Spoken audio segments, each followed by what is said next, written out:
Hi, I'm Nick from local Spicery, and welcome as we explore again really big flavors. As you guys know, I'm a spice guy. I like big flavors, and I find that when I try to cut salt and oil out of my diet, I find the best thing that works is just to really put giant explosive flavors into my food, and I find it quite satisfying.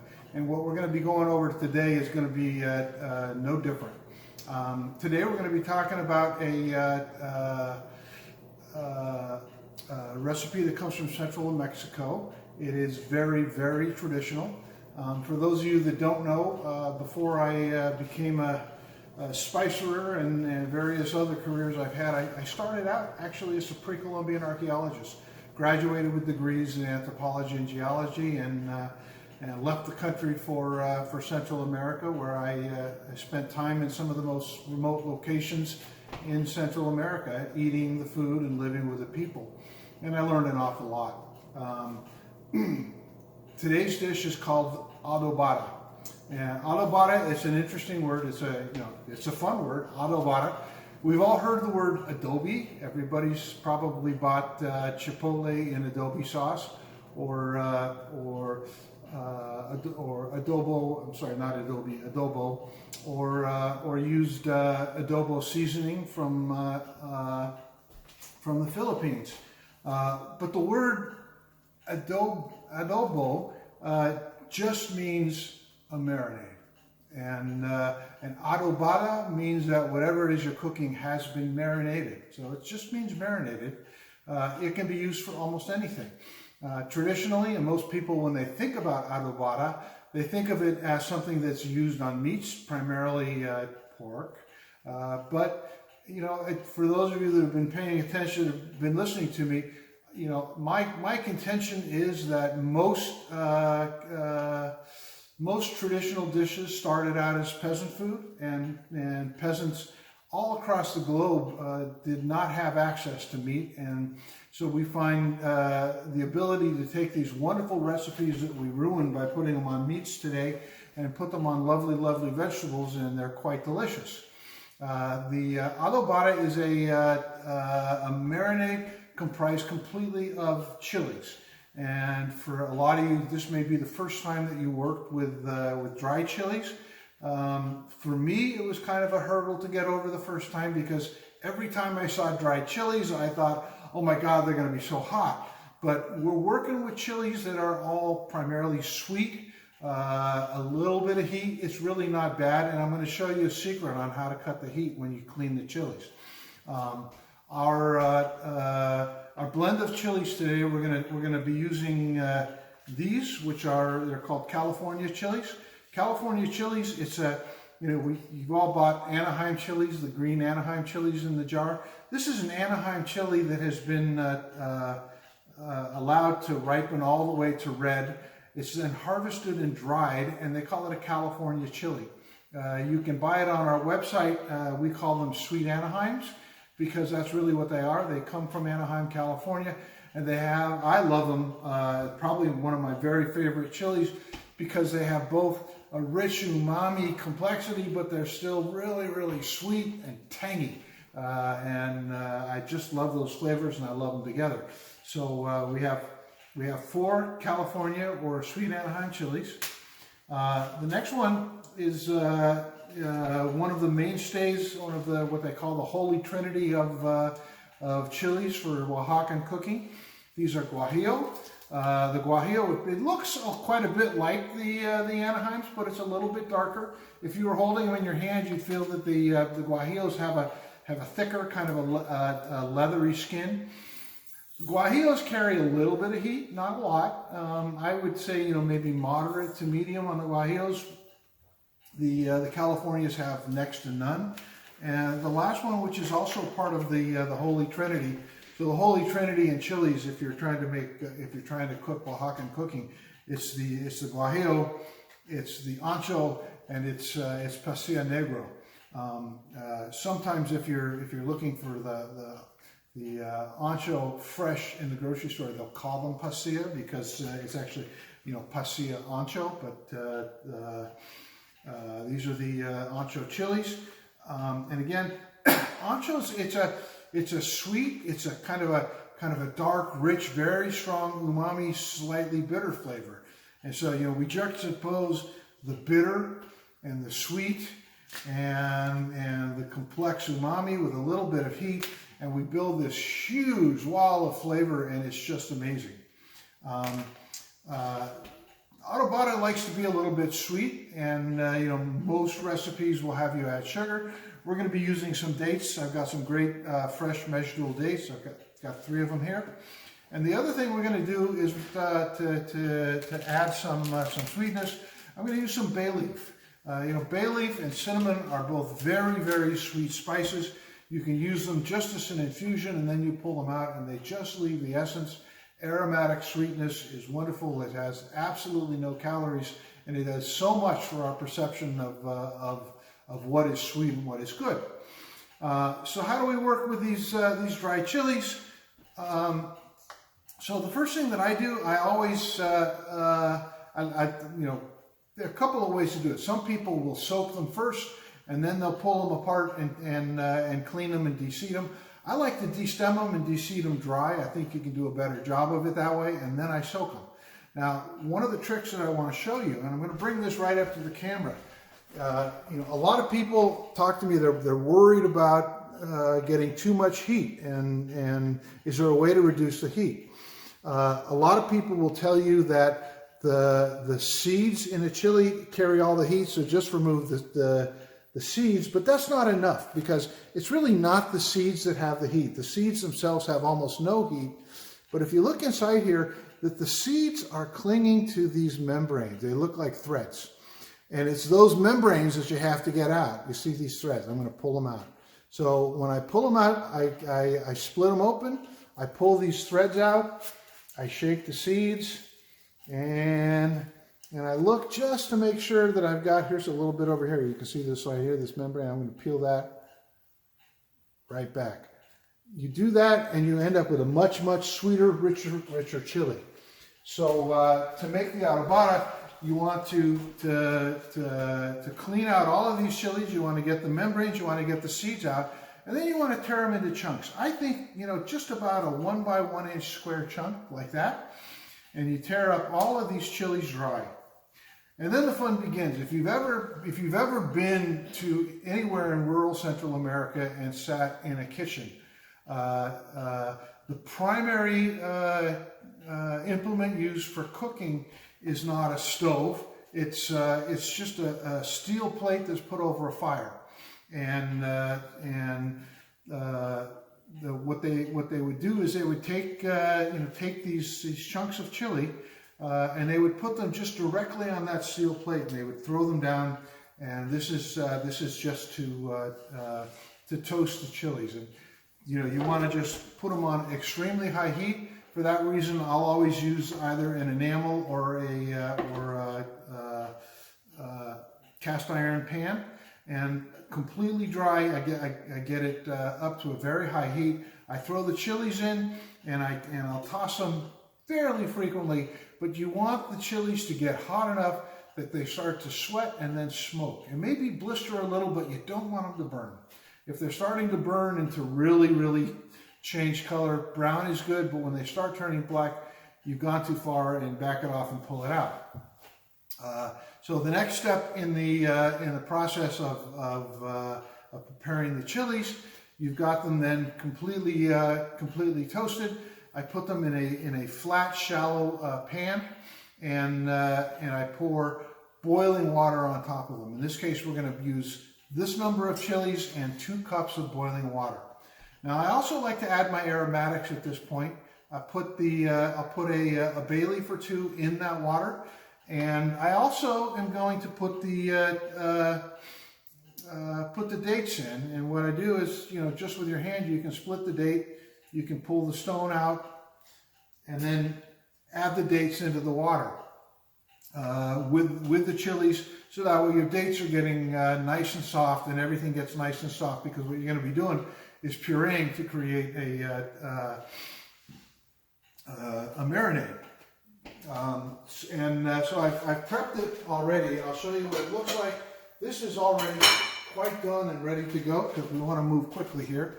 I don't know how much I can show you, but you can see in this nice, perfect, flattish bowl, I've got my chilies in here. They've been soaking in the hot water. I've got my bay leaves in here, and let's see if I can pull one out. They're pretty soft, but I've got the dates in here as well. It's kind of like making a tea, but you're doing it in reverse because you're not going to save the water. You're going to discard the water, even though it smells really rich, and you might be tempted to use it for a broth. I just always was taught to discard the water. So let's. I'm going to just take the bay leaves out. In this case, I counted when I added them. I didn't have a really good big one. I had 3 small ones, which is about the same as the big one. And I'm just going to dump this in a colander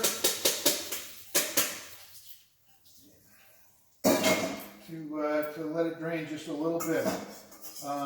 Retaining a little bit of the liquid is not a bad thing. For me, with my Adobada, I don't like it to be too dry and pasty. I like it to be a little bit liquidy. Is that okay? Very good. And I'm going to put that right in my blender. Now, so this is going in the blender, just to remind you, these are the chilies and the dates. So we're going to add a couple of other things as well. To begin with, it'll be no surprise to you guys.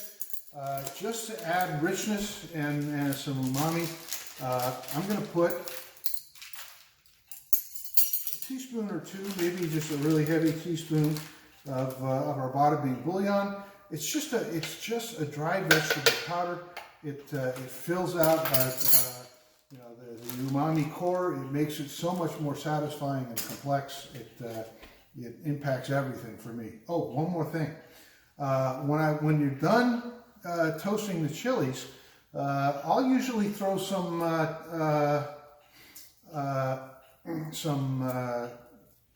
pieces of garlic with the still with the paper on them.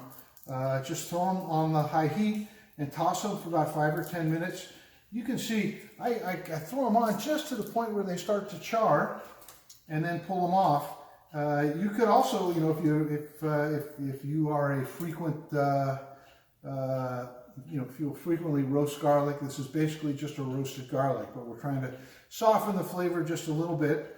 And these are 6 large cloves of garlic that I'm throwing in here that have been roasted, or in this case, just lightly charred on a completely dry, very hot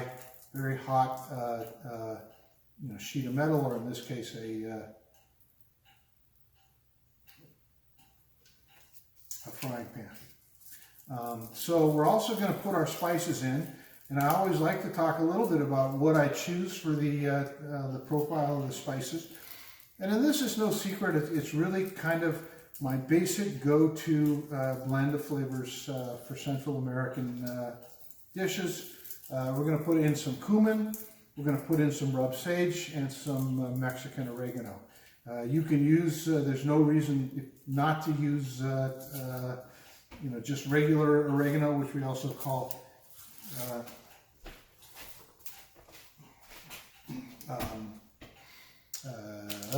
regular oregano, Mediterranean oregano. They're very, the flavor profiles when you're doing it at this level, they're very, very similar, although they are completely different species. The biggest difference is that the Mexican oregano comes with larger leaves, and in flavor it's got, when you compare them side by side, the Mexican oregano has kind of a camphorous, kind of a eucalyptus sort of a aftertaste to it, and it is a much stronger flavor. So I'm going to put a teaspoon of the Mexican oregano in. I'm going to do a teaspoon of milled cumin, and we'll do a teaspoon of rubbed sage. Now, another flavor that I am absolutely gaga over, and I use it a lot, is it really is a phenomenon from Central America. It's native to the Yucatan. It's called in Nahuatl they call it achiote. The Carib word for it is anato. It can be got. You can buy it at most, probably not most grocery stores, but most spice shops will have it. You can find it also on our website at www.localspicery.com. This is pre-ground. A lot of people will cook only with whole seeds, and they'll use it to infuse with oil. In this case, we're trying to get away from using oil, so I'm just putting a half a teaspoon of dry ground achiote in here. Now I'm also going to add a little bit of tomato paste. This is organic tomato paste. It's salt-free. This one does have a little bit of citric acid, which is kind of a something I try to avoid because if you don't know a lot about citric acid, you don't know what kind of citric acid it is.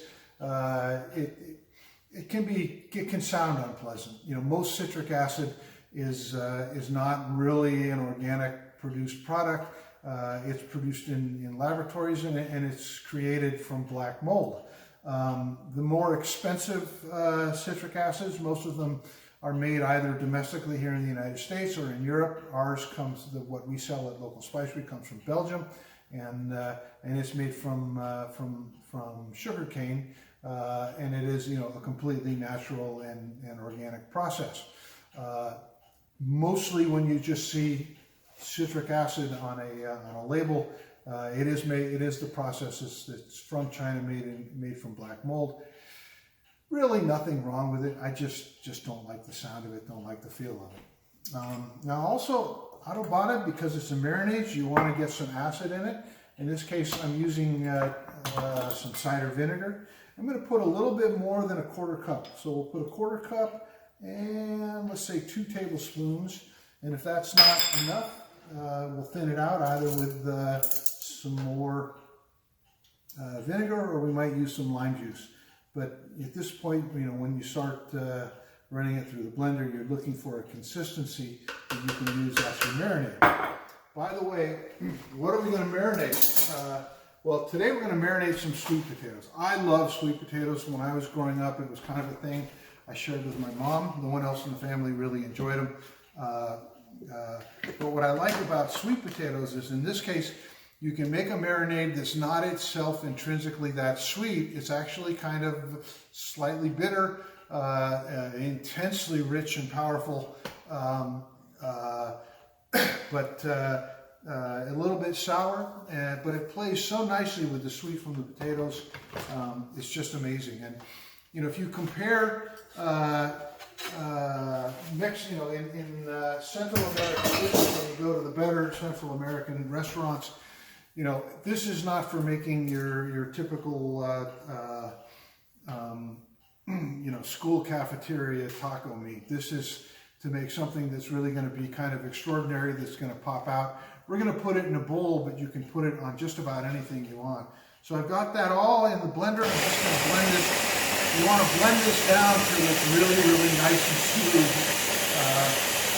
Takes a couple of minutes. I think a lot of you probably have, very high power blenders, probably higher power than mine. This one works just fine for me though.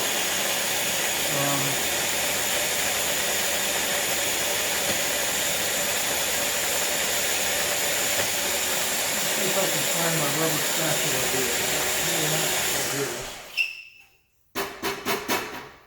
Rinse that off.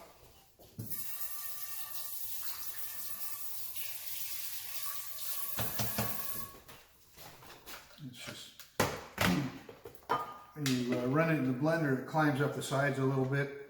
Yeah, it looks like I've got maybe a little bit. I'm going to put just a little bit more vinegar in there, because I don't want it to be completely a paste, but just, I suppose if I were to give it a name, it would be a paste, but not a really dry paste, not a toothpaste consistency, but something a little more liquid than that.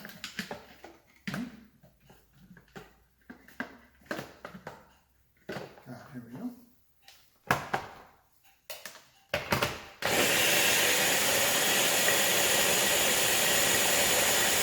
Just take a second.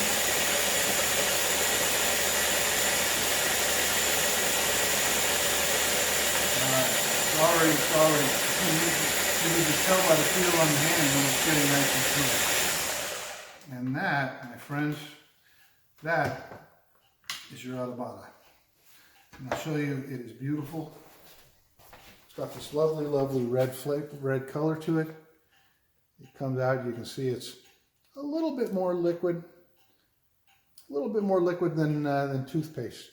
Now, this quantity of the Adobada is enough for 2 large sweet potatoes.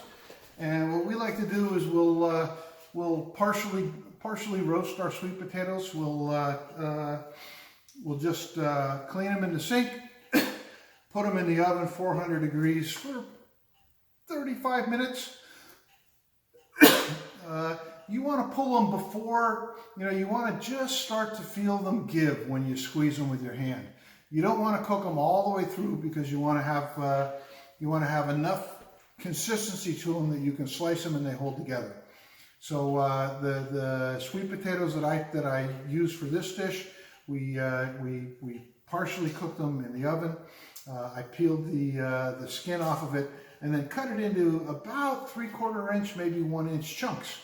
I put it in a Ziploc bag and I dumped the Adobada sauce in it and mixed it nice and put it in the refrigerator overnight. A lot of this I've done in advance. We're trying to keep your interest, not spend too much time on this. But once it's marinated, I'll spread it out in my air fryer. Put the air fryer on air fry 400 degrees for about 10 minutes. In this case, I did 5 minutes, and then I put a little bit of tin foil on just so that the Adobada is not burning. It's just such a beautiful sauce. You don't want to get it too hot so that it burns. But when it comes out of the air fryer, this is what it looks like. Isn't that gorgeous? Now, what can you do with this? Now, the sweet potatoes, you can put it in tacos. You can put it in roll-ups. What we're going to do, and we're going to do it very quickly here, we're just going to put it in a bowl. But you can treat it as this is your main. We say protein, but we know it's carbohydrates. Your main protein in the dish, but it's really kind of the central, powerful flavor, and the flavor is very, very strong. So we'll just do a simple bowl here. I made some brown rice.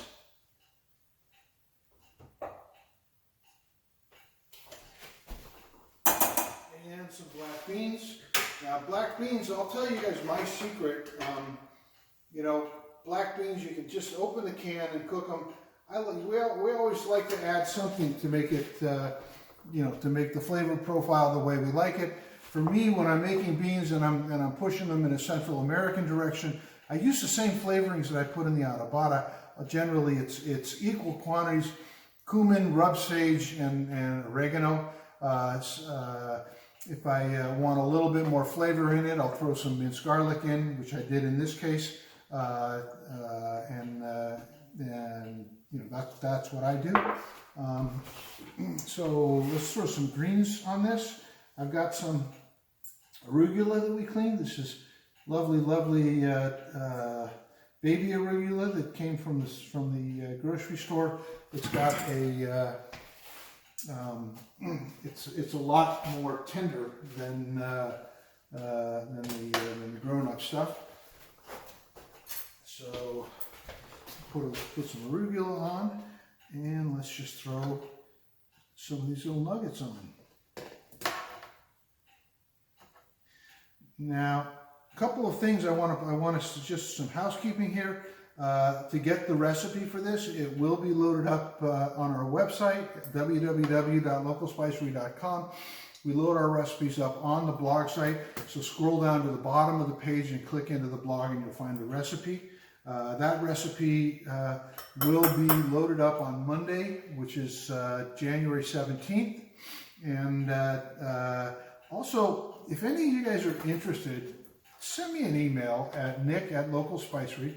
If you're interested in making adobada, but you don't want to go and have to buy 3 different kinds of chilies and all of these different exotic seasonings, if enough people are interested, I'll put together a pre-measured pack just to do one recipe with the correct number of the correct chilies and the seasonings. Put it all together and put a nice reasonable price on it. And one of my favorite flavors, believe it or not, it's controversial, but cilantro, one of my favorite foods in the whole world. I'm just going to coarsely chop this. And again, we're just going to put this on top. It adds color. It adds a wonderful flavor.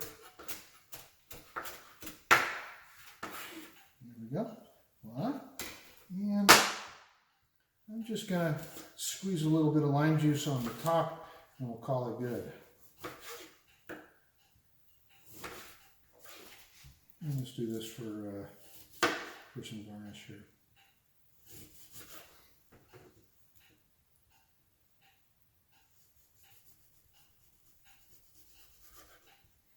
Okay, a little bit of lime juice.